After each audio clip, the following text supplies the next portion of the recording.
unknowns inevitably Yeah, arise. exactly. So do I just trust that it's streaming? That's cool.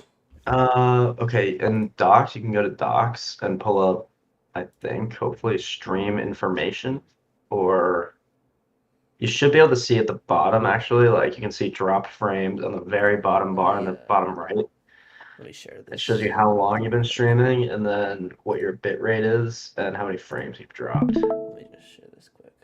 Yeah, let's see. So I have stop streaming. So it leads me to Okay, that. you look good.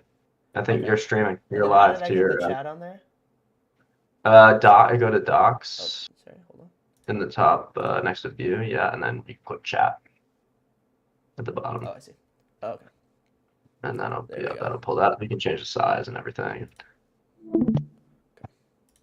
Sweet. Okay, stop watching that.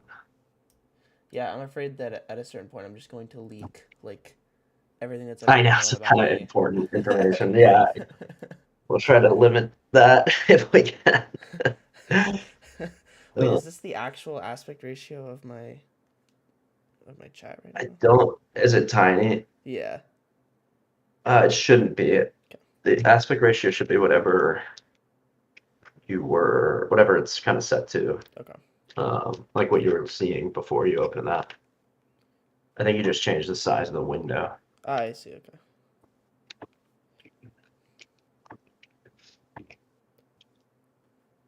Oh, this is so cool. Okay, I'm watching myself on my live.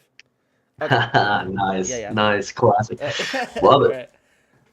All right. Well, without further ado, welcome everybody. We'd like to welcome Elijah Moore to the Ramblings of a Mad Guy stream and channel. Elijah, do you want to tell the people kind of who you are, what you do, what your interest is in this realm, topic, etc., whatever you want. Yeah. So my name is Elijah Moore. I just got my bachelor's in science in psychology and philosophy at Iowa State, and then I just started my PhD program in psychology here in the University of Oklahoma. Good old 50th in education. Nice. Pretty great Yeah. place though. And so I specialize in philosophical realms, I guess, but it's mostly like the pop philosophy kind of realm where I do a lot of philosophy of politics and stuff that is more nebulous so that I don't have to read a bunch of books. And I have a new guest on every week. But my main thing that people know me for would be abortion conversations, just because that's the Right. most I've spent like solo content talking about. So I definitely think my best conversation is abortion, among some other things. So I think that's interesting because I'd say I'm in the same realm where I'm not nearly as learned as you in terms of undergrad and I'm certainly not PhD. Congratulations, that's an impressive and don't let it daunting fool you. task. It does not mean that anything cool is happening. So, but yeah, Sure, yeah, yeah. sure. But I believe in you, brother. I Thank believe you, in you. thank you, thank So, you. my thing is that I started this, at least the serious side of the channel, or the more philosophical side of the channel, talking about God and doing apologetics, Christian apologetics, when I was still a Protestant. Now I don't feel, as a catechumen in the Eastern Orthodox Church, I feel 0% qualified to defend the theology of the Orthodox Church. We have church fathers, and we have much better apologists than I for that. So Sure. one of the things that I went into was, what are practical everyday situations that I can provide a defense for in the philosophical realm, and it always goes to I think the theological realm, at least when I talk about it. And one of those things is abortion, where I don't have to pretend that I'm defending the entire faith of Orthodoxy, but I can at least present a few things that I do know, and yada yada yada, and come to abortion. So I've also sort of been like not pigeonholed, but like corralled, by the grace of God Sure. into this topic, starting from kind of a different place. And that's where I came across you, was you interviewing people on college campuses, sit down. It wasn't exactly prove me wrong. It was just, let's have this discussion. What's your side of the angle? I'll tell you my side. And I really appreciated your demeanor and the way you went about that. It wasn't aggro. It wasn't calling the other side evil and, all the rest that sometimes you do see. We're going to have a meta conversation about that later on Mm, Elijah's channel. So keep tuned for that. But maybe we should just get into, I have a sneaking suspicion that this is going to get really quickly into philosophy and sure. particularly ethics. But let's at least start with what we we Yeah, can right, right. in terms of abortion. So I guess I can give you a very basic outline of how I see the abortion argument going, and then you can tell me where you have hangups, perhaps, if you Sure, want to do it that way. sure. So I would say that abortion is the murder of an unborn child, at its fundamental thing. So there's a lot to unpack in that. Um, or you could even say an unborn human being or whatever, something like that. So there's murder, there's humanity, there's what moral worth do we give to certain humans, individuals. Um, maybe I can give you an easier place to jump off of. Let me just ask you the question: do you believe that abortion should be, legal and permitted at all stages, at certain stages, at you tell me what you think in that regard. Yeah, so for me, and this is, I get a lot of fights with pro-choice people because I draw a pretty hard line at a capacity Mhm. for consciousness.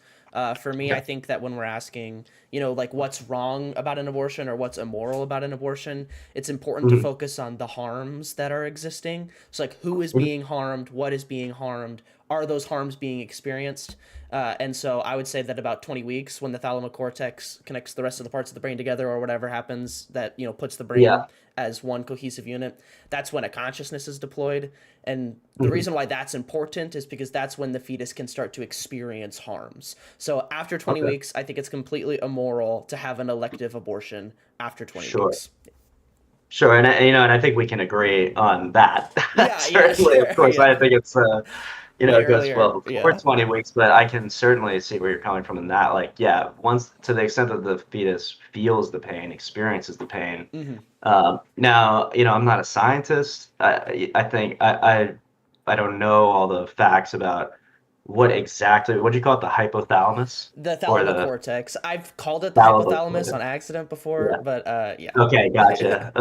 That's my because that's the only hypo and thalamus sounds sciencey, What? so I'm gonna Yeah. say it. Honestly, you could make up any brain word, and most people are gonna be like, "Oh yeah, Most of yeah, yeah, right. Hypothalamus, of yeah, course, right. sure." But is so that's generally known or accepted to be a kind of the seat of consciousness, or at least maybe pain experience. Is this thalamus cortex? The purpose of it is that the brain that's what connects the rest of the parts of the brain together. So the idea is that the Mhm. brain parts exist before that and are formed, but they're kind of just floating around nebulously. And then it's Mhm. the thalamocortex is the thing that connects the parts It to make connects one like cohesive unit, and now it's a gotcha. brain as opposed to just Mhm. like an amygdala floating around, or like whatever the parts of the brain just Sure, float around, sure. something like Yeah, that. absolutely. And I wouldn't be so this is one secular abortion argument that I've kicked around Mm-hmm. and thrown, which is essentially I don't know when life starts. And whoever I'm talking to, maybe you do, but typically I'd say you don't know when life starts or whatever. Or maybe we can make it more specific when the value of a human life begins or something like that. Mm-hmm. I don't know. You don't know. So my instinct would be to err on the side of caution. And so, in terms of, so you have these disparate parts, your amygdala and your brain, and all this stuff kind of swimming around in the goop of your head, and it's not connected yet.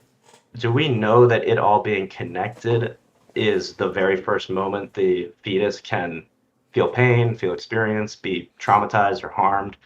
And if we don't know that, should we err on the side of caution and push that date earlier? Yeah, so What do you for think about me, that? I am definitely like, as long as you're earnestly, and obviously this comes on the presupposition that you agree that consciousness is what we should be looking for, right? But Which as I don't, which but you so that don't, I'm yeah, sticking, yeah, so I'm sticking in your realm for a second because I'm interested in this, but yeah, sure, I sure. ultimately I don't even care what the heck. Yeah, no, exactly. So, so for I me, don't even care. but So if you do accept the premise that it is consciousness, as long as you're earnestly trying to find the line between when can we reasonably assume that consciousness is there, and then how yeah, can we also give the mother the most amount of time to have an abortion if she sure, wants. So as long as you're earnestly sure. trying to do that, I don't mind. But you can also ask, Okay, like, is this there at conception? No, the answer is obviously no. And right. it's like, is it there at Yeah, five yeah, yeah. weeks, 10 weeks, and you can just keep going up until you're Sure, certain. sure. Absolutely. Okay, great. So then I guess now I'll jump to the question, which will lead us into what I really believe about where the moral worth of a human being comes from, which is why consciousness of all the things? Why Okay, not humanness, human DNA? Why sure. not any other sort of element that we all share as people that have the right to life, so to speak? Yeah, well, I would say, and there's a lot to talk about in this that I find really interesting. I would say that Mhm. first of all, like inherent, even just that word, like inherent human value is not something that I feel like everybody can work with. Like there are lots of different philosophical views that have nothing to do with inherent value, but I do think Sure. that a metric that every philosophical framework can work with is harm, and that's because it's at least nebulously measurable. Like even if you can't directly, you can put a scale to it, and you could say, well, even though I can't measure it, we can intuitively know that this is more harmful than this, or something like that. So we can Mhm. work with it, and then now it's something that can be convinced of. And so I think that that's Yeah, where the yeah. power of consciousness comes in, is because that's when we can finally work with harms. Now, I Mhm. assume that even though your framework it doesn't care about harms really at all, that you probably have a lot of questions as to what I mean by that and if there can be Yeah, harms that aren't experienced and stuff like that. But again, working with this framework, that's where the importance of consciousness comes for me. totally. Yeah. I mean, and I don't want to take us super far off track, but you could imagine, I wouldn't be thrilled if I walked into the morgue and the guy was defiling my grandfather, my dead Yeah, grandfather, something like yeah, that. I would sure, consider that to be harmful sure, to sure, just nature itself or sure. Right, right, right. something. But then again, it's like, well, one guy's having a great time, and I guess my Yeah, grandpa true, didn't do anything. true, So, true. that's that pathway If that a that tree can kind of falls, nobody hears it. Yeah.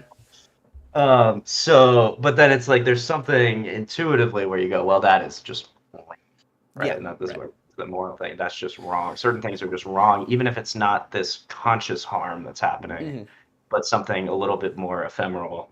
Yeah. How do you respond to that? Can harm only be done to someone who is conscious or something that's conscious? Yeah, I mean, I would say that the most important form of harm is going to be that of which people who are conscious, right? Like in the example of Mhm. defiling the grandpa's corpse, which you would be Yeah. surprised how often this comes up. That Yeah, I'm exact sure. example. I'm sure. Yeah, literally. Yeah. So, but the harms that's being done by that is by you walking in, and so if you asked like on a desert island, and it was just him and a corpse, Mhm. what harms would be there, and it would vastly Yeah. change the types of harms that would be there. But there Yeah. are other types of harms that aren't experienced. I think Trent Horn does a really great example of this, where he Mhm. says, imagine that somebody were to be born and inherit $1 million, but right before they're born, it Yeah. was destroyed in such a way that person was Yeah. still harmed, even though they did not experience the fact that the $1 million was Right. taken away. Right. And so that Yeah, that's an harm interesting. does exist.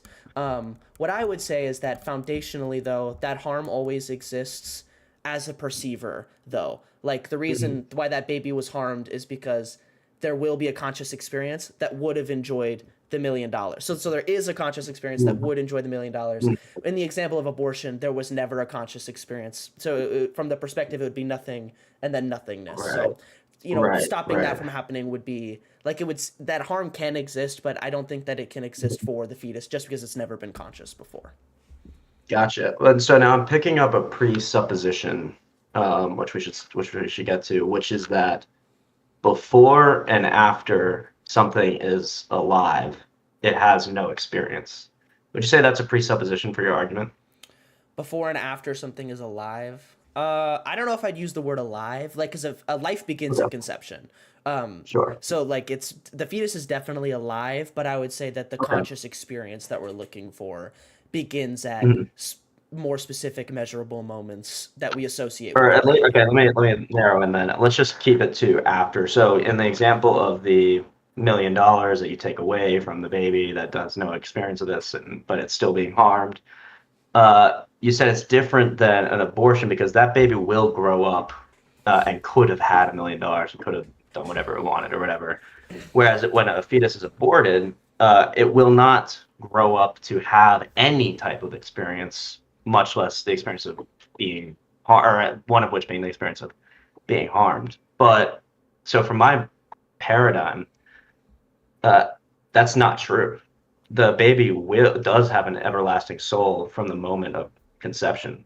So I mean, I believe, we don't know anything about the state of anyone's salvation, But I think if anybody is going to heaven, it's little babies that did absolutely nothing Sure, wrong. sure. I mean, I'll throw that out there at my Yeah, priest. right. You're probably right. I'll ask Yeah. forgiveness. I'll ask forgiveness if I'm wrong Yeah, about sure. that. But that seems intuitive to me. So, well, the baby alive forever in heaven may forgive its mother and its father and all these things. But to me, it actually does have experience. It has as much experience as any of us have functionally because of everlasting life. Any response to that? Yeah, I have a couple. I would say that this would be a good way, maybe just to cut off this pragmatic issue that I would Mm-hmm. say is going to be a part of our disagreement is that when you're talking about things like a soul, I think that that requires a little bit of buy-in.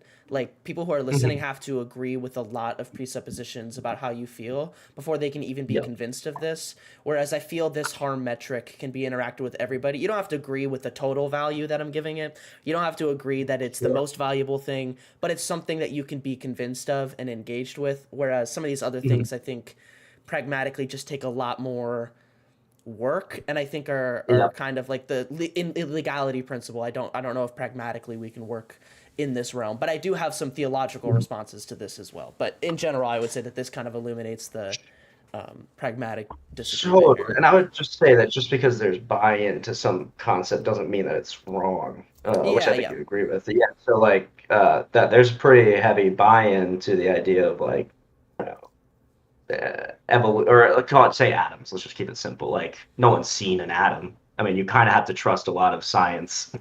It's a sure, buy-in sure, to a sure. lot of stuff, which I'm saying I do buy into, by the way. I think a lot of people do. But yeah, but there are things that have heavy buy-in, things you'll never see or interact with that we actually just take as granted. So that doesn't mean it's wrong that atoms exist because you Sure. have to actually trust the scientific method and things that you can't see and et cetera, et cetera.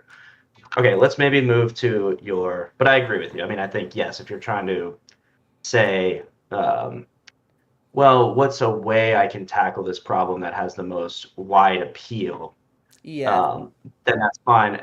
Unfortunately, it's kind of an appeal to the masses in a way, which I don't yeah, agree with. That isn't sure, a valid sure, sure. argument Yeah, for it. it, But it anyway, yeah, it just allows for more conversation, I think. more conversation is great. Yeah, I love more conversation. I mean, that's why we're here today. So that's sure, awesome. right, right. Okay, any theological points about, say, why there couldn't be a soul or why you think?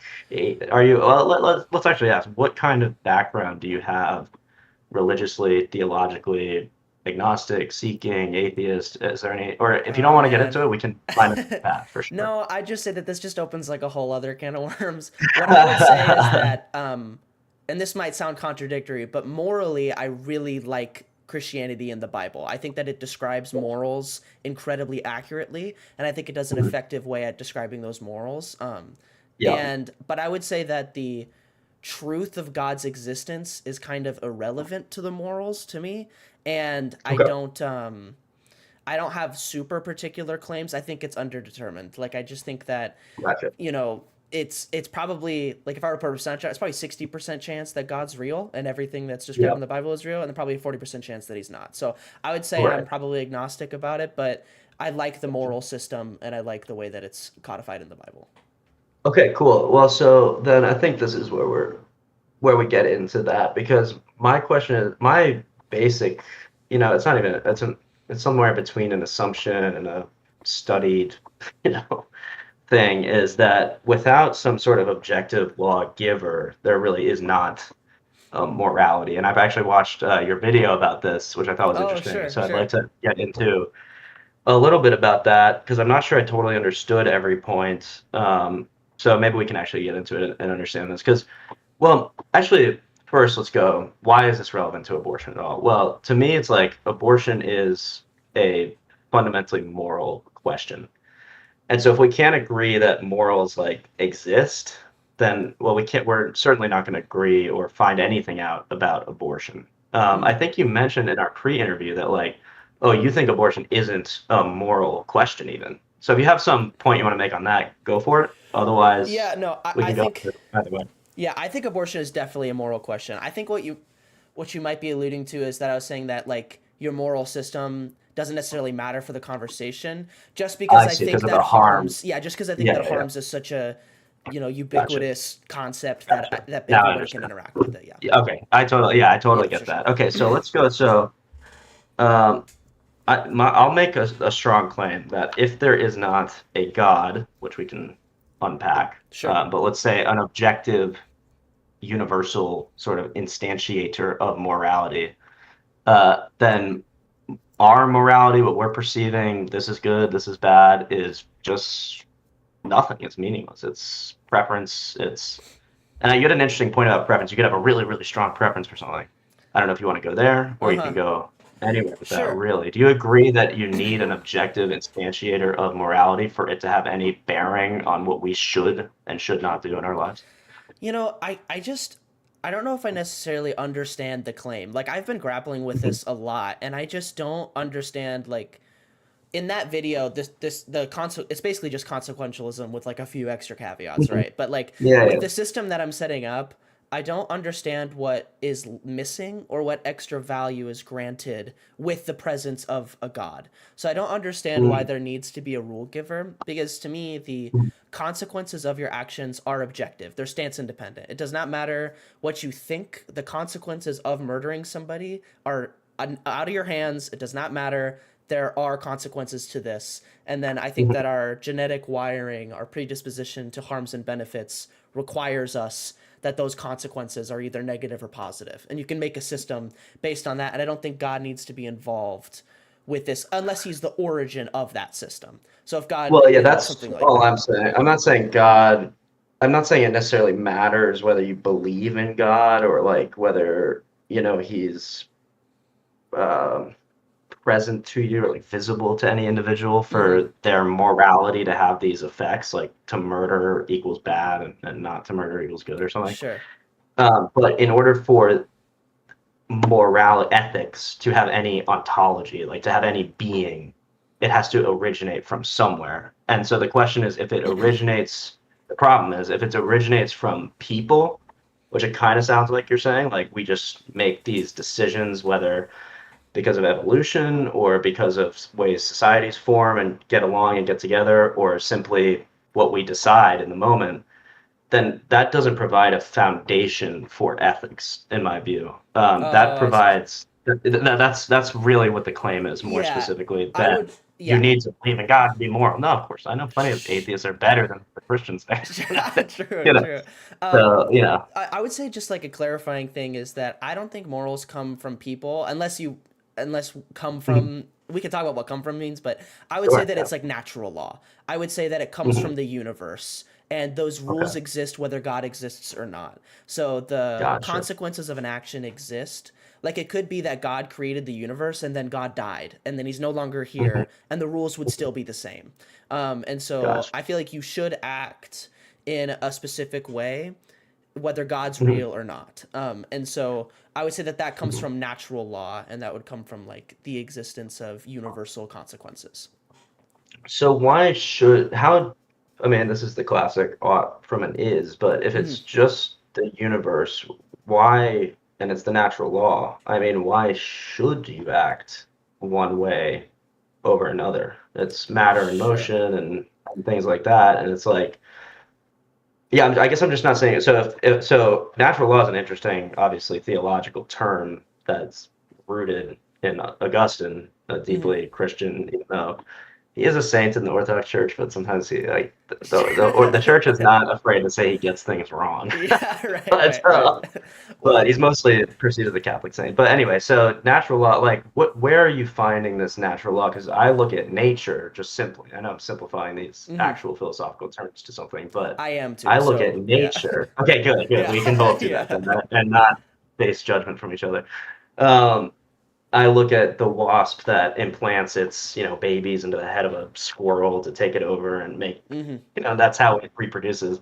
And I say, well, I shouldn't live my life like that. But if I just looked at nature and decided where to live Sure. based on nature, you could pretty much pick anything. You could pick the lovely little dove hummingbird, or you could pick the, tiger, the panther, Um, so where are these laws, I guess? Yeah, so I would say the purpose comes from, and this is probably the controversial part of my system, but I would say that the purpose comes from our innate wiring of pursuit of Mhm. pleasure and avoidance of pain.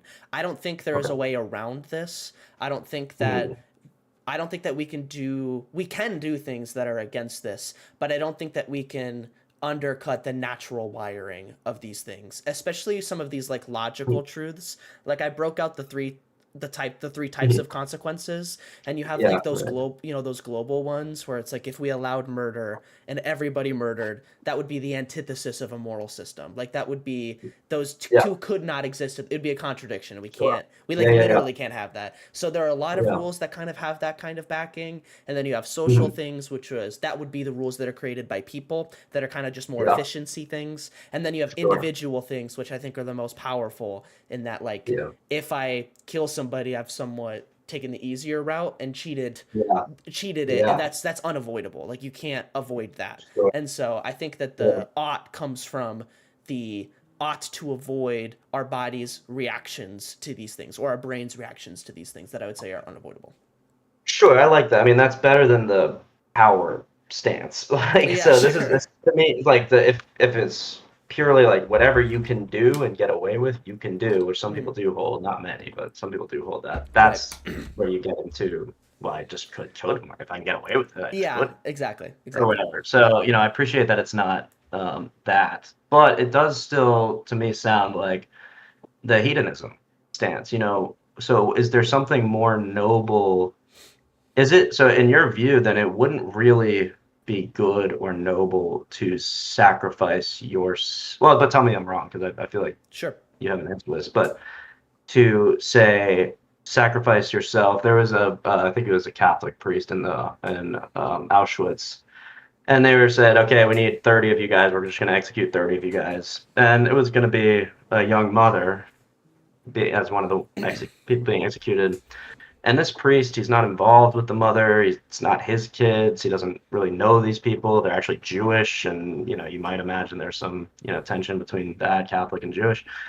And he offers himself in place of the mother. She survives and ends up surviving the whole Holocaust, and he's executed for, from your perspective, what sounds like no reason, overriding his biological imperative. But to me, that guy seems noble, like Hmm. more noble than almost anybody. So what do you think's going on there? Yeah, so I think there's a couple things. I think one that there's a very strong social incentive to encourage this kind of behavior. And so the Mhm. idea is like if you sacrifice yourself for others, that kind of socially encourages others to sacrifice themselves for you. And so Okay. obviously you can't do those things at the same time, but creating an Yeah. environment in which that can happen. So like if I really cared about my kids, me sacrificing myself might encourage other people to sacrifice themselves for my kids. And even though this would Right. be like the greatest harm, which would be ending, that might be Yeah. worth it if you love your kids that much or if you love people that Sure. much, right? So there's the Sure. social incentive. I also think it's hard to weigh these things. Like you don't necessarily experience death in a lot of cases because it's just the end of pleasure, right? And so there might be Right. an amount of pride or pleasure gained from sacrificing yourself that like Mhm. outweighs the non-existence of life anymore. Stuff like this. But I think that the Sure. sense of nobility plays into this as well. So if you feel noble, that's like a good feeling to feel, and so there might be Yeah. um, They might some not sort of feel for very long, internal but pleasure that you gain from that. That's kind of yeah. difficult to track. That could No, be measured within the system. I can understand that. That makes sense that there would be, you want to, even though you might not benefit from this society anymore, although truly I can't imagine why, maybe it's not a logical thing you're saying, maybe it's a Sure. biological Yeah. thing, Yeah. And that that it's and like, yeah, the biggest thing is that your expectations on how these equations bear out do not actually have to bear out in reality. So you might right, it's think just that doing your something is good and instinct, then it's bad. So you could just be and stupid, it's not. right?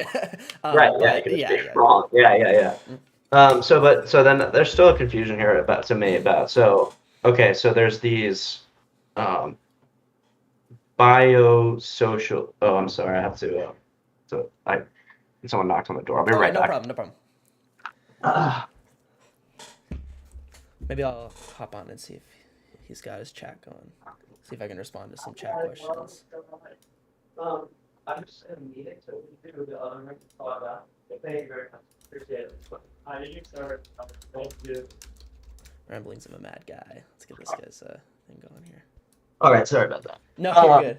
You got fan mail or something going on. Yeah, I don't lose my place here.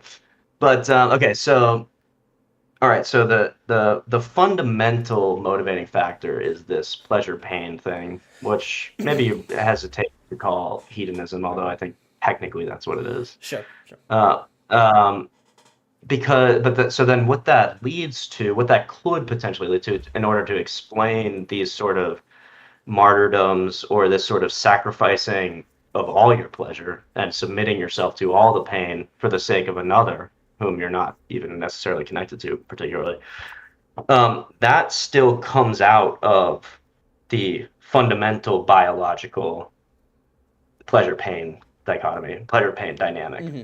And so how does the pleasure pain dynamic get transmuted almost miraculously into this, into your instinct, your sense of self, uh, confirming like a martyrdom or something like that? I mean, that almost seems miraculous. Yeah, well, I mean, I will say that it's especially obvious for religious people as to why they would sacrifice themselves, because the result of sacrificing yourself is eternal life with God in heaven, Sure, you know? And so sure. when that is on the table, it makes all of these decisions way easier to understand. Yeah, And yeah. so it would seem miraculous. Like I said, the origins of the system might be from a god, but it doesn't require a god to maintain it. So like they'll say that Mhm. God kind of woven within our hearts intuitions about morality, right? And so that's why we Yeah, feel bad. Excuse me. That's why we feel bad when people do certain things, or whatever, that there's like an intuition woven within our hearts. That could absolutely be yeah. true. But I don't think that God is required for this mortal system, if that's what you're asking. But I feel as if Gotcha. maybe I didn't answer your question. Well, I guess I'm wondering, and maybe there really is no answer, but it just seems like somewhat convenient that um, an outcome of the pleasure pain dynamic is the opposite of that, and yet that's totally necessary to our survival as like a species.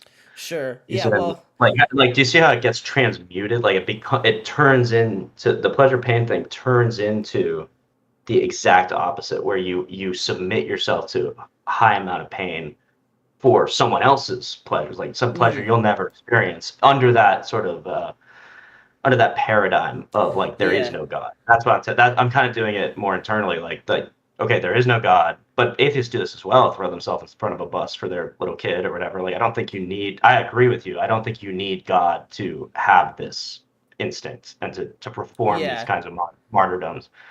It just seems convenient for the story, so to speak. Yeah. I That I would say that probably the most important thing about this metric is that the way we gather pleasure and pain is not intuitive at all. As in, like, our instinct is to sit on the couch and do nothing all day and like eat terrible food, like pursue yeah, happiness oh, definitely, directly. But the goal, definitely, yeah, the direct pursuit of pleasure is probably the worst way to gain it. And yes, so yes, the yeah, truth of these outcomes is that sacrificing your daily pleasure for an overall pleasure is the best decision to make, right? And this is where I say that the right, Bible describes sure, these things very well.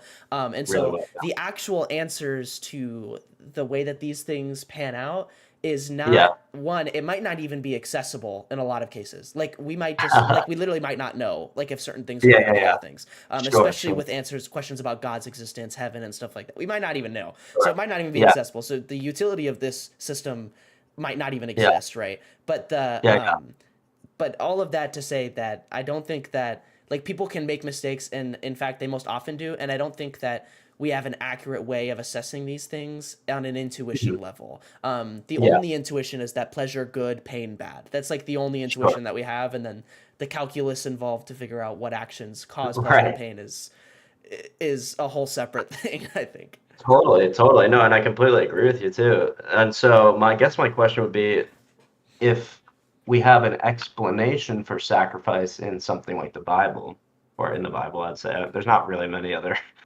religious texts that It's have one an of the explanation most for beautiful things about sacrifice. the Bible. Yeah, yeah. And then we kind of don't have an explanation from the other perspective. I wonder why one, not necessarily yourself, but one might stick so much to the other one, of which they have no Yeah. explanation. That's the thing I hear often from atheists, like, well, you don't know nothing for sure. And I go, well, you don't either. Yeah, You yeah, know, nobody knows so anything why about would you choose? anything. Yeah, that's like part of the problem. Yeah, exactly. Right. Well, what I would Um, say is that there, yeah. I would say that there is an explanation. It would be the culmination of social and internal consequences of these things, whether Okay. they be temporary. I would also say that a Yeah. huge thing is just stupidity, like not understanding the Sure. consequences, not fully Yeah. grasping the consequences, but having a split second notion. And then I would Yeah. add Sure. to that religious martyrdom is there's a very obvious reason as to why they would do that. Whether they express it or not, it would be because Yeah. it grants salvation or something like that. Now, it's not direct Sure. grant salvation, but I'm sure that that plays a role that a noble sacrifice will, translate Yeah, I mean, I towards. think martyrdom is completely unexplainable given a if the martyr themselves has no expectation of something on the other side of it, on the other side of the martyrdom, or at least like a vague feeling. I think that a lot of the early martyrs probably had no like explication of like the crown that they'll be given in heaven and stuff like that, but they just knew, well, I was told to never deny Christ, and I was told about the kingdom of heaven. Mm-hmm.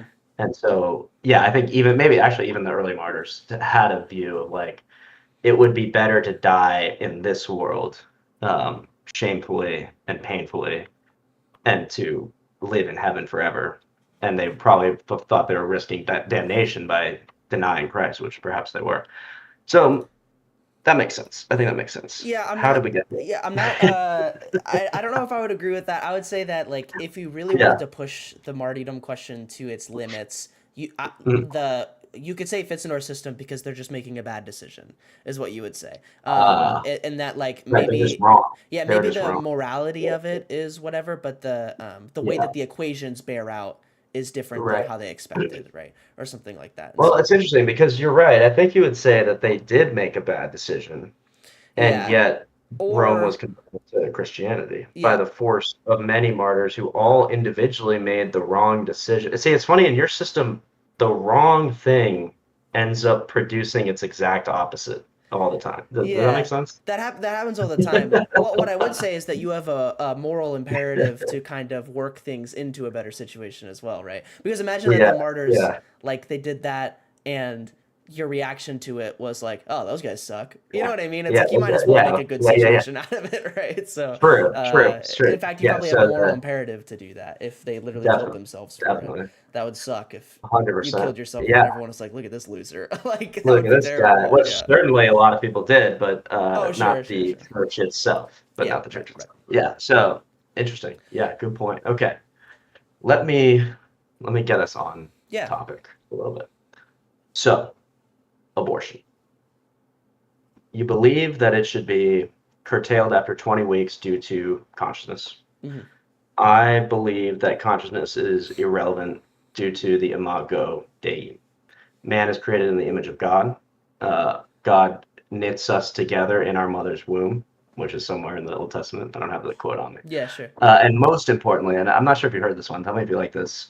This only works for Christians. Like you have to actually be bought in for this to even Sure. apply to you. But Jesus Christ was fully man and fully God. And in a way, his life is what it meant to be a human. And he was conceived. We know that he was in his mother's womb from conception.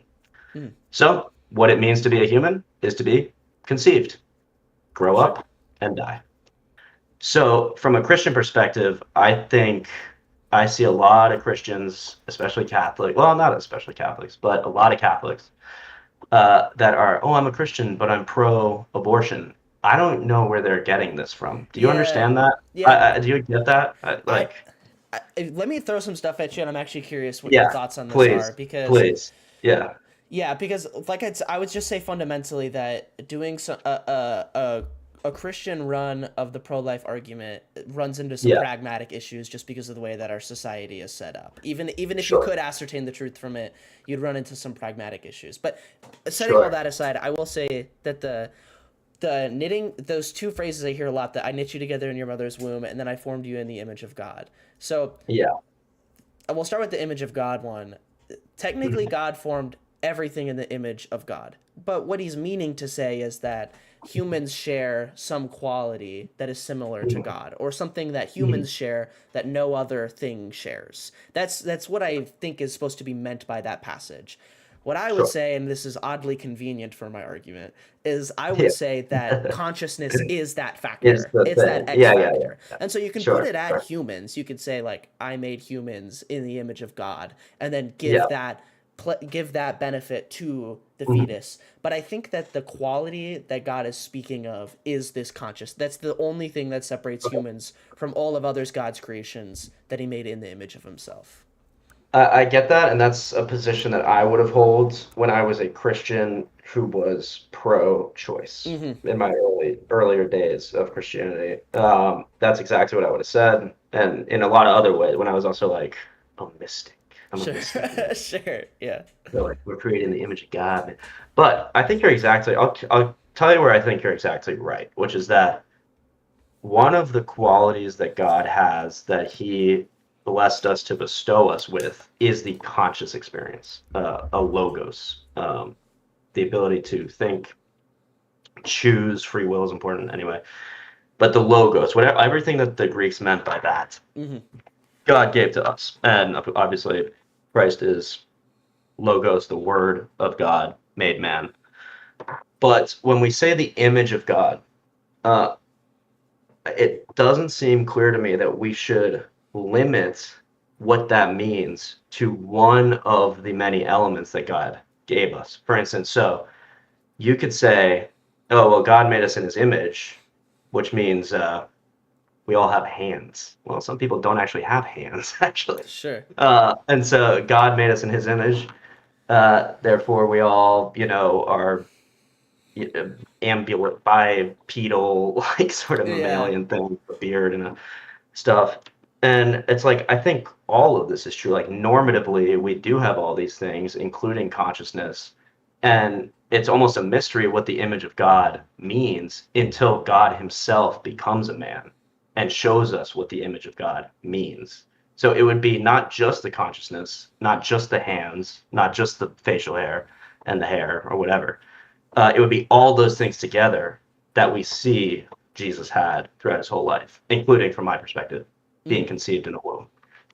Yeah, well, this would be one of those things where it's like, I wouldn't say that my interpretation of this is the obvious one. All I would Right. say is that I don't think that your interpretation of it is the obvious one either. I would say that this is No, ambiguously in favor of something. sure. And I would say too that with hands, other things possess hands. And so Yeah, that totally. the specific detailing of humans being made in God's image when the entire universe was created in God's image just seems like they're looking for the only thing that only humans have and God has is consciousness.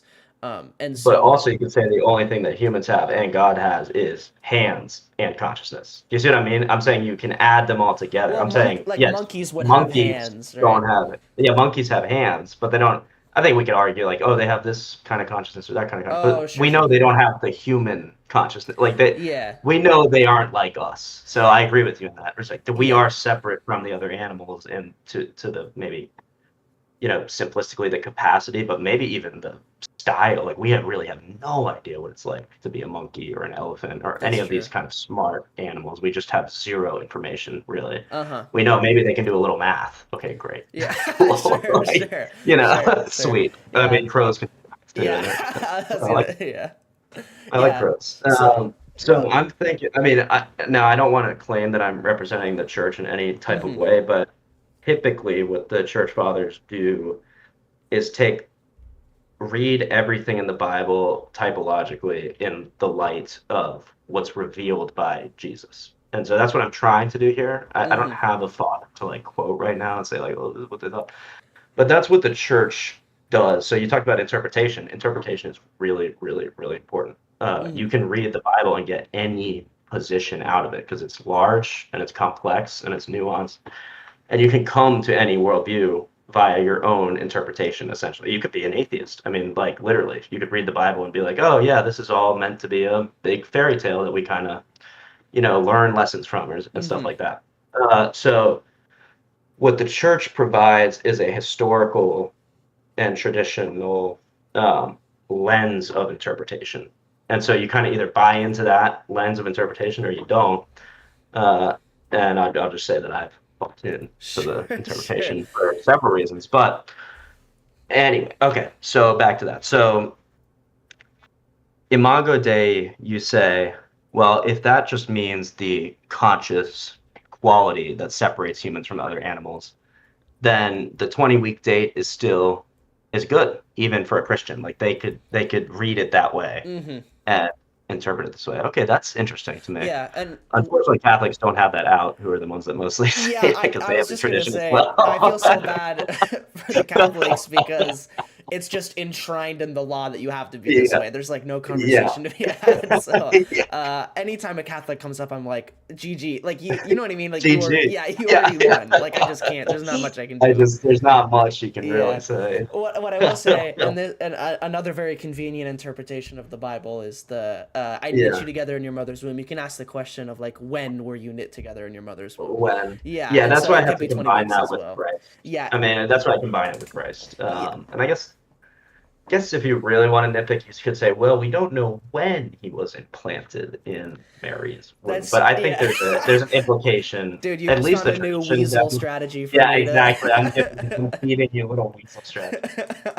But Well, I'd say the tradition really does confirm his conception. I think yeah. we even call it that. I think there's Well, and it's a good place to start. Like, I'm not saying that this is a yeah, wild or bad interpretation. I'm just saying it's not as obvious as maybe sure. you'd think it is. And the only other thing that I would say too is um, I knew you like in your mother's womb, like that sentence. It's like, well, technically, God knew you infinitely before you were conceived and infinitely after you die. Like, He knows you Yeah, forever. And so, yeah, obviously, He's stating yeah. the importance of knowing you in your womb, but I'm Right, not sure right. that that loses a little bit of power for me because it's like, what does God lose when I perform an abortion? And it's like, well, Yeah. if the baby goes to heaven and he knew him before, and if, like, imagine what exactly is going to heaven at Mhm. 1 week. And it's like, if Yeah. that consciousless entity can exist in heaven, at what Yeah. capacity is it there? At what capacity is God having a relationship with it? And you have all these questions, Sure. and it's like, if it's who they would have been, or it's, then he could have accessed that well before conception or well after death. And so you can ask the Yeah. question of what does God lose from an abortion? I don't think it's anything, but I guess you could say that about all Uh, killing. But you know, yeah, yes. And I would say, what does God lose? He doesn't lose the baby because I think you're right. There's lots of way. I mean, look, he could. We don't know. Like he could. Every single aborted fetus could instantly become like a seraphim or something and have like yeah, just sure, transmute into some heavenly creature that spends its whole life in heaven, its whole yep, conscious life. We don't know what that would be like. So I think God certainly doesn't lose the baby. What he loses is the mother, unfortunately, and hopefully mm, not forever, and hopefully not, you know, eternally, certainly. But every time we do something, every time what we call it just sin, even though it's such a loaded word, it's hard to really use. But every time we transgress against God's like sort of will, His law, His commandments, every time we sin, what we're doing is separating ourselves from God. So we see being itself is goodness. Um, it is good to be. And what evil is and sin is the negation of being. mm-hmm, It's like the vacuum space in this strange Middle Earth that we live in, where you kind of have the option to do either, to either be with God or like move away from Him. He gave us this in order to give us free will, right? So when the mother or whoever, I mean, or the say the doctor that convinces a mother or something, I don't want to get too graphic and dark with sure, it. What he loses is that person who's decided to move away from God.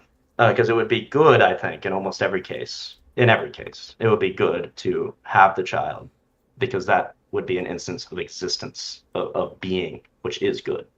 And that's just the theology. I mean, that comes from Athanasius and sort of the early church fathers. But I think there's a lot of ways where we say, like, especially on the pragmatic angle, like, oh, well, if you're poor enough, you should be able to have an abortion because what kind of life is that for the child? And I say, what? Do you hate poor people? You think poor people can't have a good life? Like, I mean, or can't become, wealthy and happy and safe and all these things? That just sounds like kind of elitist to me when I hear Mhm. some of the, not all of them, but some of the pragmatics. Obviously, rape and incest, that's a different story for which I have a different answer. But when it's like, oh, I'm not rich enough yet. Oh, I didn't get that promotion yet. Oh, I'm not married to my boyfriend yet. Those don't seem like even pragmatic solutions to me. Those seem kind of Sure. elitist. I don't Sure. know. Well, and I think that the theological angle of that kind of has the presupposition that abortion is a sin, and so it's Yeah. like imagine Yeah. you take that out and then you spin that whole thing, and it's like I think it becomes a little scarier. And again, obviously, I would just say that it's ambiguous. Unless you're Catholic, then Mhm.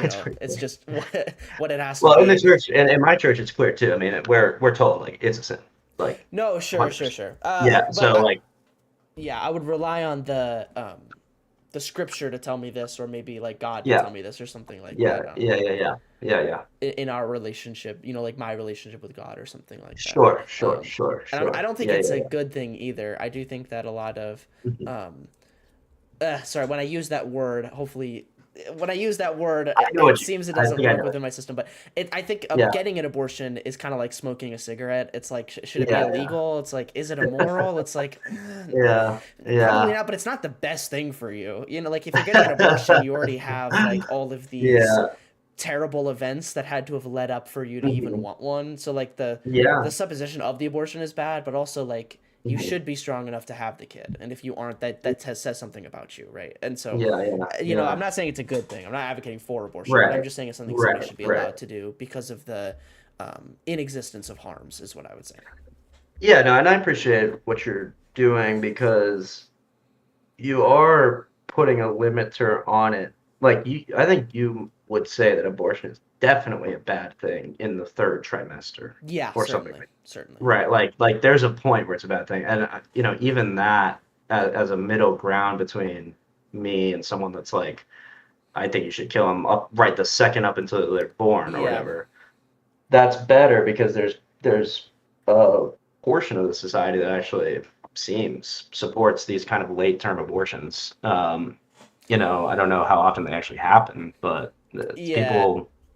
people support them. I think there needs to be voices against that. Yeah. I end up fighting with I don't know. pro-choicers about as much as I do pro-lifers on this concept Yeah. because uh, the the concept of consent to sex equaling consent to pregnancy is a bullet that they are just unwilling to bite in a lot of Mhm. circumstances, I think. Oh, And oh so yeah, I've run into that. I've run into that. yeah, Yeah. and so it's like even though it seems kind of intuitively true, maybe the word consent is too morally loaded, or maybe there's a And they better just word to be using than consent, but I know. it just hits their skull and bounces off. They can't figure it out. Yeah. I mean, it just is this is another thing where it's like nobody accepts, well, there's two groups of people that don't have sex, and it's incels and it's people in the church. and, and the incels do it in the worst possible way.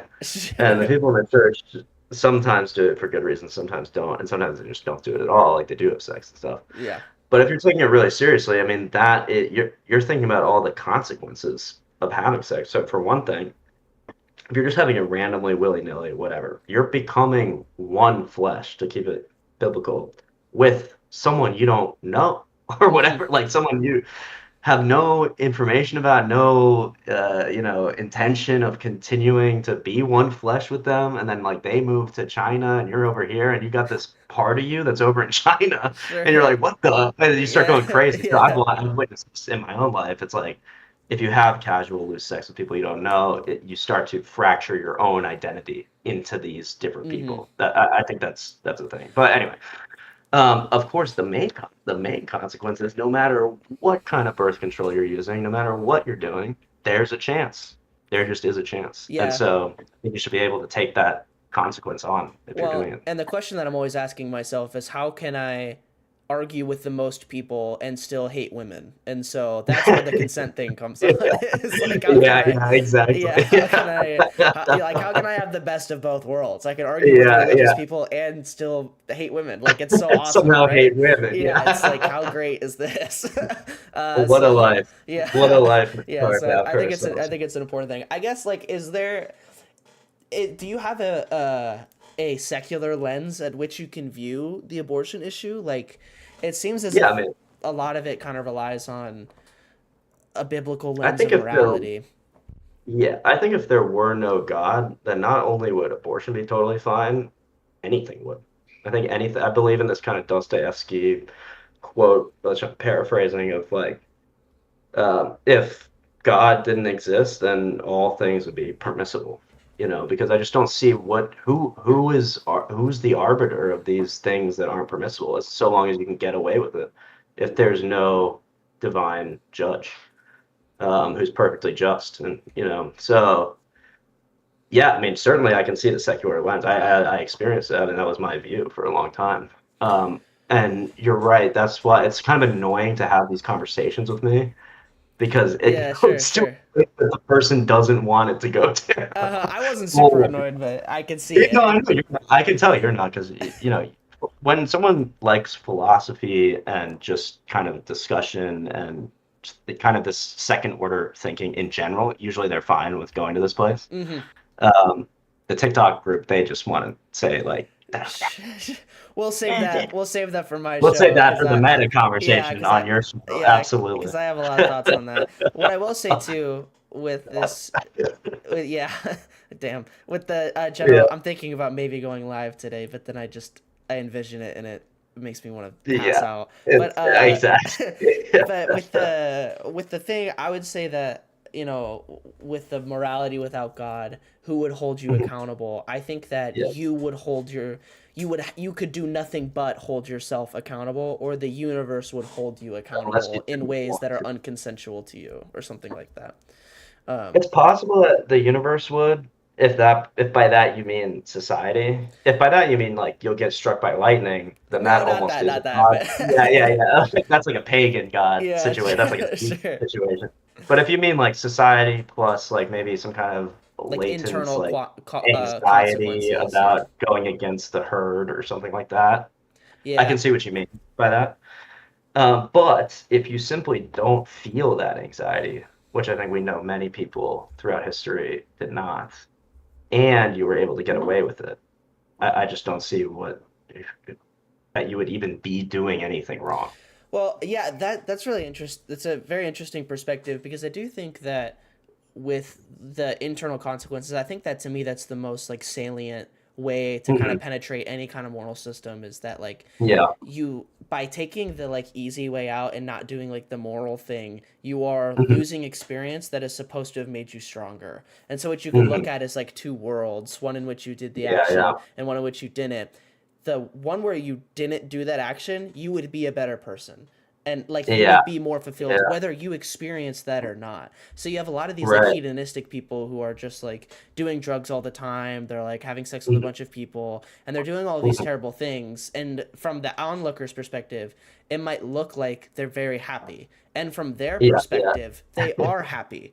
But if you were Yeah, to yeah, take yeah. that person and put it in a different Yeah. situation, they would be significantly more fulfilled, living a more godly Oh, life or yeah. something like Yeah, that. true. And That that's that's just almost like feeling. objective. Yeah. Totally. Yeah. And so, Completely agree. yeah. And That's so, almost like stealing $1 million from the baby, and in a way, they are the baby. Like they are being a baby. yes, Like it's, if you yeah. just dilute, I mean, literally, like blah, blah, blah, you're at a rave, and I've been this guy. I'm not even judging them. Like I am that guy. So like in the past, but it's like you're at the rave, your mind is everywhere. You're blah, blah, blah, blah, blah, blah, blah, blah. You Yeah. do that for like 5 years or something like that, and you wake up and you're like, holy, I haven't grown. I'm like Yeah. a little child because I didn't learn nothing over 5 years, and extend that to as long as possible. Totally, Yeah, and so I totally think agree. that that's always a consequence. Like that is a Mhm. level of being held accountable, even if you as a person don't experience it. But everybody on their deathbed has this feeling. Everybody on their Mhm. deathbed looks back, and whether you're like you weren't even sober for any of your life, like even Yeah, the people who are living the most hedonistic lifestyle, on their deathbed, they ask that question about themselves and they get the answer, and that's Yeah, inevitable. And that's unrelated to God, I think. I think they Added to the wouldn't. rest of the unrelated to God is Yeah, in the origin might be God, but the continued but existence doesn't have to they be. don't have to believe in God for that to have that experience, or maybe that experience is imaginable without a God. Yeah, or like God doesn't have to currently be existing for that to be the Right, truth. He might have just wound right. us up and then left, Line you us know. up and kind of let it go. Yeah, Yeah, and exactly. then no, I get that for sure. I would think, that all that sounds to me like the wisdom that you already alluded to, that God wrote his law on all our hearts rather than uh, in ways we don't know. And I'm not saying that's proof. That's not going to convince you that Sure, God or sure. anyone else that God exists. But I'm saying all these concepts can be found in the Holy Scripture and in the lives of the saints, which is kind of, I mean, I do have a deep um, feeling and a knowing and an experience of God through worship in the church and stuff like that. But even if I had none of that, that would almost be good enough for me.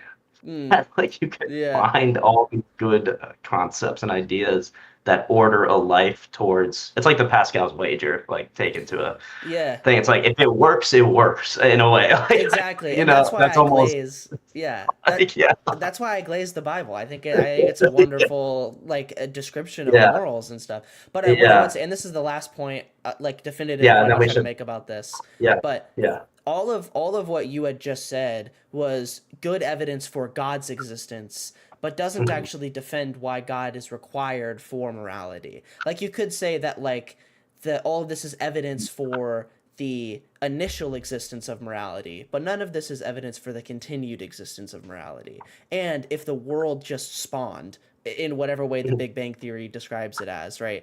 And all of these yeah, morals would still be there in the way that I'm describing it. And so you have two yeah, theories, both of which create the existing morality now, but neither of which require a god. And all of the utility of believing in a god to effectuate mhm, these morals is good. And it's proof mhm. for God's existence, but it's not proof for morality's existence. That's a kind of a Okay. separate thing, is what I would say. Well, I would say, I mean, morality, and this is like, we can just, I guess, briefly, we don't have to like fully get into this, and I'll concede whatever after this. But like, morality to me seems mind dependent. Like, it seems like a mind dependent. It's a concept. It's not Mm, really a thing in nature that you can look at under a microscope. It's not empirical in a way. But I think you're right that if it exists at all, it would have to exist at a time like the Big Bang, like at the beginning of time. But what that would require is a universal mind for which it depends on. So that's tag. I mean, this is the beginning of tag, and that's like a whole other yeah, the sure. Well, transcendental argument for yeah, God. But like, and that's where I would say um, that like its origin is good.